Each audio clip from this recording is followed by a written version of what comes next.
बिस्मिल्लाहिर्रहमानिर्रहीम। नाज़रीन, मैं हूं आपका मेज़बान Arsalan Taimuri, crime world info से। नाज़रीन, बड़े अरसे से लाहौर के अंदर हुंडा एक्ट लगाने की तैयारियों की खबरें जो है वो बड़ी गूंज रही थी। हुंडा एक्ट के मुतल्लिक नाज़रीन एक मुसवदा जो है वो तैयार किया गया। मुबैना तौर पर ये मुसवदा मेरे पास आया है, उसके कुछ कॉन्टेंट्स हैं वो मैं आपको पढ़ के सुना देता हूँ।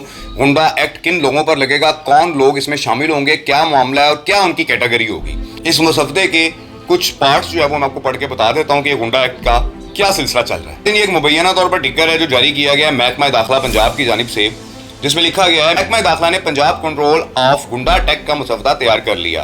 एक्ट में गुंडों बदमाशों की कानूनी शनाख्त वाज़िया की गई। हुंडा ऐसा शख्स है जो मुजरिमाना सरगर्मी या समाज मुखालिफ रवैये में मुलव्वस हो। मुसवदा हुंडा अमन आमा के लिए खतरा और अवामी परेशानी का बाइस बनने वाले शख्स है। मुसवदा किसी भी शख्स को हुंडा करार देने का इख्तियार डिस्ट्रिक्ट इंटेलिजेंस कमेटी को दिया गया है। मुसवदा कमेटी पुलिस इंतजामिया और हसास इदारों की रिपोर्ट या शिकायत पर गुंडा करार दे सकती है। मुसवदा मंशियात फरोशी, जुए, भत्ताखोरी या हरासानी में मुलव्वस शख्स को गुंडा करार दिया जा सकता है। मुसवदा गुंडे बदमाश शख्स को नो फ्लाई लिस्ट में शनाख्ती कार्ड और पासपोर्ट ब्लॉक किया जा सकता है। मुसवदा गुंडे बदमाश के बैंक अकाउंट्स मुंजमद, असला लाइसेंस कैंसिल किए जा सकते हैं। मुसवदा गुंडों की निगरानी के लिए डिजिटल मॉनिटरिंग और बायोमेट्रिक डाटा कलेक्शन की जा सकेगी। मुसवदा मुतासरा शख्स डिविजनल सूबाई या अपील कमेटियों में नजरसानी अपील दायर कर सकता है। मुसवदा डायरेक्ट डिस्ट्रिक्ट एंड सेशन जज की सरबराही में कायम ट्रिब्यूनल अपील पर समाअत करेगा। मुसवदा DIC के अहकामात के खिलाफ वर्जी पर 3 से 5 साल कैद और 15 लाख तक जुर्माना होगा। मुसवदा जुर्म दोहराने वाले मुजरिमान को 7 साल तक कैद, 20 लाख रुपए तक के जुर्माना होगा। मुसवदा जी नाज़रीन, ये है जी हुंडा एक्ट के जो लगाने की तैयारियां चल रही हैं, जिसकी खबरें जो है मुबैना तौर पर गर्दिश कर रही थी कि अब हुंडा एक्ट लगेगा।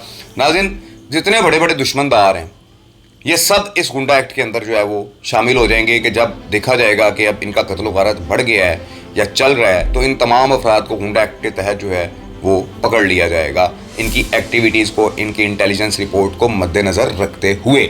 अगर कोई दुश्मनदार शख्स भी प्लानिंग करने की कोशिश करेगा, जाहिर है हमारे पंजाब की पुलिस के जो इंटेलिजेंस इदारे हैं वो बड़े स्ट्रॉन्ग हैं, वो फ़ौरन से पहले बता देंगे कि जनाब ये बंदा ये तैयारी कर रहा है और इस इंटेलिजेंस रिपोर्ट की बिना पर हुंडा एक्ट लगाकर बंदा होगा अंदर। ये नाज़रीन हुंडा एक्ट का जो है वो दुश्मनदारों के ऊपर इसका जो है वो असर पड़ेगा कि अगर वो कोई प्लानिंग करेंगे तो उनको उठा लिया जाएगा। दूसरी जानिब नाज़रीन, जो भत्ता लेने वाले अफराद हैं उनकी भी शामत नहीं है कि जो कुछ बाहर बैठ के भत्ता ले रहे हैं, कुछ पाकिस्तान में बैठ के भत्ता ले रहे हैं, उनकी भी अगर एक आधी रिपोर्ट सामने आ गई, इंटेलिजेंस रिपोर्ट आ गई, कोई शिकायत करे ना करे, अगर इंटेलिजेंस रिपोर्ट बन गई तो हुंडा एक्ट के तहत वो भी जनाब अंदर होंगे। उसके बाद नाज़रीन, जो प्रॉपर हरासा करने वाले लोग हैं कि जो दबके मारते हैं, जो कब्जे कर लेते हैं जाकर लोगों की प्रॉपर्टीज़ पर असला दिखा के, वेपन्स दिखाकर, वो भी इस हुंडा एक्ट की लिस्ट से जो है वो बच नहीं सकेंगे। लिस्टें भी सुनने में आ रहा है नाज़रीन की लिस्टें भी तैयार हो रही हैं। जैसे कोई लिस्ट जो है वो मेरे सामने आएगी कि जिनको गुंडा बदमाश डिक्लेयर कर दिया जाएगा इंटेलिजेंस रिपोर्ट की बिना पर पंजाब पुलिस की तरफ से, तो वो लिस्टें भी मैं आपको ज़रूर दिखाऊंगा। लेकिन मसवदा जो था वो मैंने आपको पढ़ के सुना दिया है। हुंडा एक्ट का ये मसवदा तैयार हो गया है। इस छोटे से वीलॉग के साथ इजाज़त दीजिए। अल्लाह हाफिज़।